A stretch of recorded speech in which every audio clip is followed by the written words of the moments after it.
വിസ്മയ മോഹൻലാലിന്റെ തുടക്കം അതിമനോഹരമായി പുള്ളിക്കാരി ഇവിടെ തുടരുമോ എന്നറിയാനാണ് ഞാൻ തുടക്കം കാണാൻ പോയത്. സിനിമ കണ്ടപ്പോൾ എനിക്ക് മനസ്സിലായി ഇതൊരു ജനറിക് കഥയാണ്. അതായത് സിനിമ കാണുന്ന 50%-ലധികം പ്രേക്ഷകർക്കും മനസ്സിലാവുന്ന, കണക്ട് ചെയ്യാൻ പറ്റുന്ന, ഇഷ്ടപ്പെടുന്ന കൈൻഡ് ഓഫ് കഥ. നമ്മൾ ഒരുപാട് കേട്ട് മറന്ന ഒരു തരത്തിലുള്ള കഥ തന്നെയാണ് സിനിമയ്ക്ക് ഉപയോഗിച്ചിട്ടുള്ളത്. അപ്പൊ അതിലുള്ള വ്യത്യസ്തമായിട്ട് കൊണ്ടുവന്നിരിക്കുന്ന കാര്യം എന്താണെന്ന് വെച്ചാൽ, നമ്മുടെ വിസ്മയ മോഹൻലാലിന്റെ ആ ഒരു ബോഡി ടൈപ്പും അദ്ദേഹത്തിന്റെ വേറെ കുറച്ച് സ്കിൽസും കൂടി ഇൻകോർപ്പറേറ്റ് ചെയ്ത് ആ കഥയിൽ ചെറിയൊരു മോഡിഫിക്കേഷൻ വരുത്തി എന്നുള്ളതാണ് സിനിമക്ക് ഉള്ളിൽ സംഭവിച്ചിരിക്കുന്ന കാര്യം.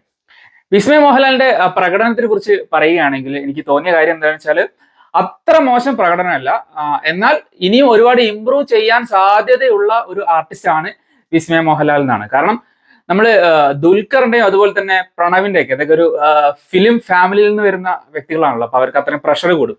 അപ്പൊ ഇവരുടെ എല്ലാം ഡെബ്യൂ ഫിലിം വെച്ച് നോക്കുമ്പോൾ, ദുൽഖറിന്റെ സെക്കൻഡ് ഷോ ആയാലും പ്രണവിന്റെ ആദ്യ ആയാലും, ആ സമയത്ത് അവരുടെ ആക്ടിങ്ങിൽ ഉണ്ടായിരുന്ന പോരായ്മകളെ പരിഗണിക്കുമ്പോൾ വിസ്മയ മോഹൻലാലിന്റെ കാര്യത്തിൽ വരുമ്പോൾ അവർക്ക് കുറച്ചും കൂടി ഫേഷ്യൽ എക്സ്പ്രഷൻ വഴി ഇമോഷൻസ് സീനിൽ കൺവേ ചെയ്യാൻ സാധിക്കുന്നുണ്ട് എന്നാണ് എനിക്ക് തോന്നിയത്, ഇൻ കമ്പാരിസൺ ടു ഇവർ രണ്ടുപേരും, തുടക്കത്തിലെ ദുൽഖറും പ്രണവും.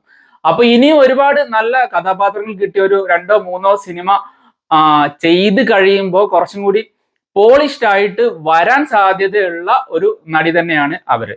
ഇതിൽ അത് കൂടാതെ അവർക്ക് ആ ഒരു എക്സ്പ്രസീവ് ആയിട്ട് ചെയ്യേണ്ട കാര്യങ്ങൾ കുറവാണെങ്കിലും, പക്ഷെ അവരുടെ ആ ഒരു ഫിസിക്കൽ അപ്പിയറൻസും അതുപോലെ തന്നെ ഒരു മാർഷൽ ആർട്ടിന്റെ പിൻബലത്തിൽ അവതരിപ്പിക്കുന്ന കുറച്ച് കാര്യങ്ങളുണ്ട്. അത് ഗംഭീരമായിട്ട് സ്ക്രീനിൽ ഡെലിവറി ചെയ്യാൻ വിസ്മയ മോഹൻലാലിന് സാധിച്ചിട്ടുണ്ട്. ആ ആക്ഷൻ സീക്വൻസിലെല്ലാം നന്നായിട്ട് ചെയ്തിട്ടുണ്ട്. അദ്ദേഹത്തിന്റെ ആ ഒരു ബോഡി ലാംഗ്വേജ്, അദ്ദേഹത്തിന്റെ ആ കിക്കിംഗ് പോസ്റ്ററും അതുപോലെ തന്നെ പഞ്ചിന്റെ സമയത്തുള്ള പോസ്റ്ററും അത് എക്സിക്യൂട്ട് ചെയ്യുന്ന രീതി, ഇപ്പോൾ എടുത്തെറിയുന്ന അല്ലെങ്കിൽ ജമ്പിന്റെ സമയത്തുള്ള മൂവ്മെന്റിന്റെ ഒരു ആർക്കൊക്കെ ഉണ്ടല്ലോ, അതൊക്കെ പെർഫെക്റ്റ് ആയിട്ടാണ് വന്നിട്ടുള്ളത്. നമ്മൾ ഇങ്ങനെ തൂക്കി എറിയുന്ന പോലെ ഒന്നും തോന്നില്ല. ഒരു ശരിക്കും ഒരു പ്രൊഫഷണലി ട്രെയിൻഡ് അത്ലീറ്റ് കാണിക്കുന്ന രീതിയിൽ തന്നെയാണ് സ്ക്രീനിൽ ആ ഒരു സംഘടന രംഗങ്ങളൊക്കെ എക്സിക്യൂട്ട് ചെയ്തിട്ടുള്ളത്. യാനിക് ബെൻ ആണ് സംഘടന രംഗം ചെയ്തിട്ടുള്ളത്. വളരെ മനോഹരമായിട്ട് വന്നിട്ടുണ്ട് എന്നാണ് എനിക്ക് അനുഭവപ്പെട്ടത്. പിന്നെ ഈ സിനിമയിൽ എടുത്തു പറയേണ്ട ആ ഒരു കാര്യം, നമ്മുടെ ആന്റണി പെരുമ്പാവൂരിന്റെ മകൻ ആശിഷ് ജോൺ ആന്റണിയുടെ പ്രകടനം. പുള്ളിക്കാരന് ഈ സിനിമയിൽ വളരെ കുറച്ച് ഡയലോഗേ ഉള്ളൂ. 1-2 ഡയലോഗ് മാത്രമേ അദ്ദേഹം സിനിമയിൽ പറയുന്നുള്ളൂ. പക്ഷേ പുള്ളിക്ക് മുഖഭാവം അതുപോലെ തന്നെ കണ്ണിന്റെ മൂവ്മെന്റ്സും കൊണ്ട് ആ കഥാപാത്രത്തിന് വേണ്ട രീതിയിലുള്ള ഇമോഷൻ കൺവേ ചെയ്യാൻ സാധിക്കുന്നുണ്ട് എന്നുള്ളത് എന്നെ അത്ഭുതപ്പെടുത്തി. കാരണം രണ്ടുപേരും ഡെബ്യൂ ആയിട്ട് വേണമെങ്കിൽ കണക്കിലാക്കി. ഇദ്ദേഹത്തിന്റെ ഒരു സോഫ്റ്റ് ലോഞ്ച് എമ്പുരാനിൽ ഉണ്ടായിരുന്നു. അത് കറക്റ്റ് പ്ലാൻഡ് ആയിട്ട് വന്ന പോലെ തോന്നി. ആന്റണി പെരുമ്പാവൂർ ഡയറക്ട്ലി അദ്ദേഹത്തിനെ സിനിമയിലേക്ക് ഒരു നായകനായി ഇൻട്രൊഡ്യൂസ് ചെയ്യേണ്ട ആദ്യം ഒരു സോഫ്റ്റ് ലോഞ്ച് ഇൻ എമ്പുരാൻ, പിന്നെ അത് കഴിഞ്ഞൊരു വില്ലൻ റോളിൽ, ആ വില്ലൻ റോളിൽ അദ്ദേഹത്തിന് അത് നന്നായിട്ട് അവതരിപ്പിക്കാൻ സാധിച്ചു എന്ന് തന്നെയാണ് എനിക്ക് ഫീൽ ആയത്. ഇനിയും നല്ല നല്ല കഥാപാത്രങ്ങൾ ചെയ്യുന്ന വഴി കുറച്ചും കൂടി ഏജ് പ്രോഗ്രസ് ചെയ്യുന്നതിനനുസരിച്ച് വ്യത്യസ്തമായിട്ടുള്ള കഥാപാത്രങ്ങൾ ചെയ്യാൻ തരത്തിലുള്ള രീതിയിലുള്ള ഒരു പോളിഷിങ് അദ്ദേഹത്തിന്റെ ആക്ടിങ് സ്കില്ലിൽ കൊണ്ടുവരാൻ സാധിക്കുമെന്ന് തന്നെ എനിക്ക് ഫീൽ ചെയ്ത്. പിന്നെ നമ്മുടെ ലാലേട്ടൻ ഒരു ക്യാമിയോ ചെയ്തിട്ടുണ്ട്. അത് ഓൾറെഡി ഡിസ്ക്ലോസ്ഡ് ആണ്. ആ ക്യാമിയോയില് വളരെ മകളുമായിട്ട് ചേർന്ന് നിൽക്കുന്ന ഒരു ക്യാമിയോ ആയിട്ടാണ് വന്നിട്ടുള്ളത് അദ്ദേഹത്തിന്റെ ഇതിലുള്ള ചില ആക്ഷൻസ് കണ്ടപ്പോൾ ഇത്രയും ഏജ് ഉള്ള ഒരു വ്യക്തിയാണ്, ലൈക്ക് ഒരു 64 ഇയേഴ്സ് എബോ ഉള്ള ഒരു വ്യക്തിയാണ് എന്നുള്ള രീതിയിൽ നമുക്ക് തോന്നിയില്ല. അദ്ദേഹത്തിന്റെ ആക്ഷൻ കൈകാര്യം ചെയ്യുന്ന രീതിയിലുള്ള ആ ഒരു ഫ്ലോ സ്റ്റിൽ പേഴ്സിസ്റ്റിംഗ് എന്ന് വേണമെങ്കിൽ പറയാം. അത്രയും സ്മൂത്ത് ആയിട്ട് അത് ഡെലിവറി ചെയ്യാൻ സാധിക്കുന്നുണ്ട്. അപ്പൊ അങ്ങനത്തെ ഒരു ഫൺ ഓറിയന്റഡ് അല്ലെങ്കിൽ കുറച്ച് ഓൾഡ് ആയിട്ടുള്ള ഒരു ക്യാപ്റ്റനോ അല്ലെങ്കിൽ ഒരു മാർഷൽ ആർട്ട് അക്കാദമി നടത്തുന്ന വ്യക്തിയോ അങ്ങനെയൊക്കെയുള്ള ഒരു ക്യാരക്ടർ ചെയ്യാൻ, അല്ലെങ്കിൽ നമ്മുടെ പണ്ടത്തെ ചോട്ടാ മുംബൈയിലേക്കുള്ള കുറച്ച് വൈബ്രന്റ് ആയിട്ടുള്ള ആക്ഷൻ പാക്ഡ് ആയിട്ടുള്ള ഒരു സംഗതി കൂടി ചെയ്യാനുള്ള മരുന്നുകൾ ഇപ്പോഴും ലാലേട്ടന്റെ ബോഡിയിലും ബാക്കിയുണ്ട് എന്ന് തന്നെയാണ് ഇത് കണ്ടപ്പോൾ എനിക്ക് തോന്നുന്നത്. അതുപോലത്തെ ഒരു സിനിമ വരാൻ വേണ്ടിയിട്ട് ഞാൻ വെയിറ്റിംഗ് ആണ്. എനിക്ക് തോന്നുന്നത് ചിദംബരമായിട്ടൊരു ഡിസ്കഷൻ ഓൺഗോയിങ് ആണെന്നാണ് തോന്നുന്നത്. അപ്പൊ അത്തരത്തിലുള്ള ഒരു ആക്ഷൻ പാക്ഡ് ഫൺ എലമെന്റ്സ് ഒക്കെ ഉള്ള ഒരു സിനിമ കൂടി അദ്ദേഹത്തിൻ്റെതായിട്ട് വരട്ടെ എന്നാണ് ഞാൻ ആശംസിക്കുന്നത്.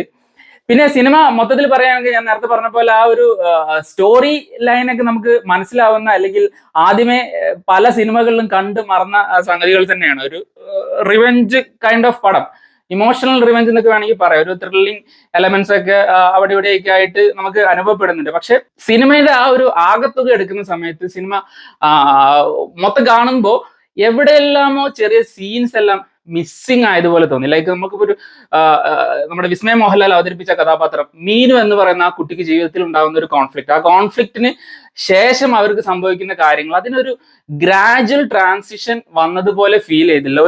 ഒരു ഇമോഷൻ വേറൊരു ഇതിലോട്ട് ജമ്പ് ചെയ്യുന്ന പോലെ തോന്നി. ഏതൊക്കെയോ സീനുകൾ കട്ട് ചെയ്ത് ഒഴിവാക്കിയതാണോ എന്ന് പോലും ഒരു സംശയം ഉണ്ടായിരുന്നു. കാരണം ഒരു ഗ്രാജുവൽ ആർക്ക് വരുമ്പോഴാണ് നമുക്ക് ആ കഥാപാത്രത്തിന്റെ കറക്റ്റ് ആ ഇമോഷണൽ ട്രാക്ക് മനസ്സിലാവുള്ളൂ.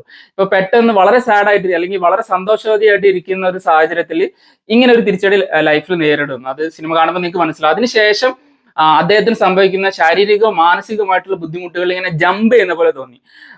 ഒരു സമയത്ത് വളരെ കൂടുതലായിരിക്കും, ഒരു സമയത്ത് വളരെ കുറവായിരിക്കും. ചില സമയത്ത് നമുക്കിങ്ങനെ തോന്നി ഇത്ര അധികം പ്രശ്നങ്ങളിലോട്ട് പോകുന്ന വ്യക്തി ഇങ്ങനെയാണ് പെരുമാറുക എന്നൊക്കെയുള്ള രീതിയിലൊരു ഡൗട്ട് തോന്നി. എനിക്ക് ആലോചിച്ചപ്പോൾ തോന്നിയത് ചിലപ്പോൾ മേ ബി ചില സീൻസ് ഒക്കെ കട്ട് ചെയ്ത് ഒഴിവാക്കിയതായിരിക്കും. ഇപ്പോൾ മെയിൻ ആയിട്ട് ഒരു ആക്ടറുടെ ന്യൂആൻസസ് മനസ്സിലാവുക ക്ലോസ്അപ്പ് ഷോട്ടുകളിലൊക്കെയാണെന്ന് പറയാറുണ്ട്. അപ്പൊ ഈ സിനിമയിൽ മോസ്റ്റ് ഓഫ് ദ ടൈം ഈ സ്റ്റോറി നറേഷൻ നടക്കുന്നത് വേറൊരു രീതിയിലാണ്. അതായത് കഥ വേറെ ആൾ പറയുന്ന പോലെയാണ് കൊണ്ടുപോകുന്നത്. അപ്പോൾ അങ്ങനെയുള്ള സാഹചര്യത്തിൽ ഇവരുടെ വിസ്മയ മോഹൻലാൽ എന്ന് പറയുന്ന ആ ഒരു ആർട്ടിസ്റ്റിന്റെ പ്രകടനത്തിന് മെയിനായിട്ട് ഫോക്കസ് ചെയ്യാതെ ചുറ്റും അല്ലെങ്കിൽ ആ സപ്പോർട്ടിങ് ആക്ടേഴ്സിന്റെ വിവരണത്തിലൂടെ അല്ലെങ്കിൽ അവരുടെ നറേഷനിലൂടെ ഒക്കെയാണ് കുറെ മോസ്റ്റ് ഓഫ് ദ ടൈംസും പോകുന്നത്. പിന്നെ ഒരു ഇമോഷണൽ സീനിൽ നന്നായിട്ട് വന്നിട്ടുള്ളതായിട്ടും എനിക്ക് തോന്നി.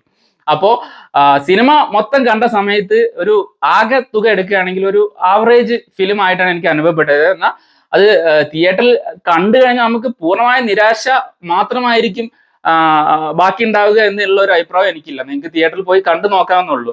എന്നിരുന്നാലും ഈ സിനിമ വിസ്മയ മോഹൻലാൽ എന്ന് പറയുന്ന മലയാളത്തിന്റെ ലെജൻഡറി ആക്ടർ ആയിട്ടുള്ള നമ്മുടെ ലാലേട്ടന്റെ ജീനോട് കൂടി ഉള്ള ഒരു വരവിന്റെ ഒരു ഗ്ലിംസ് അവിടെ ഇവിടെയൊക്കെ ഉണ്ട്.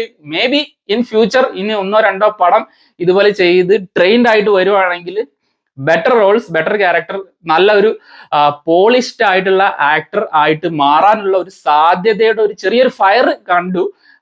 തുടക്കക്കാരി എന്നുള്ള നിലക്കും ഫസ്റ്റ് സിനിമ എന്നുള്ള നിലക്കും നമുക്കത് വേണമെങ്കിൽ കണ്ടില്ല എന്ന് അടയ്ക്കാം. അങ്ങനത്തെ ഒരു രീതിയിലൊക്കെ ചില സ്ഥലത്ത് ഉണ്ട്. അദ്ദേഹത്തിന്റെ ആ ഒരു ആക്ടിങ്ങിലെ പ്രശ്നങ്ങളൊക്കെ ഉണ്ട്. എന്നിരുന്നാലും നിങ്ങൾ കണ്ടു നോക്കിയിട്ട് ഈ സിനിമയെ കുറിച്ചുള്ള നിങ്ങളുടെ അഭിപ്രായങ്ങൾ താഴെ കമന്റ് ബോക്സിൽ രേഖപ്പെടുത്തുക. മറ്റൊരു വീഡിയോ ആയിട്ട് വീണ്ടും കാണാം. ബൈ.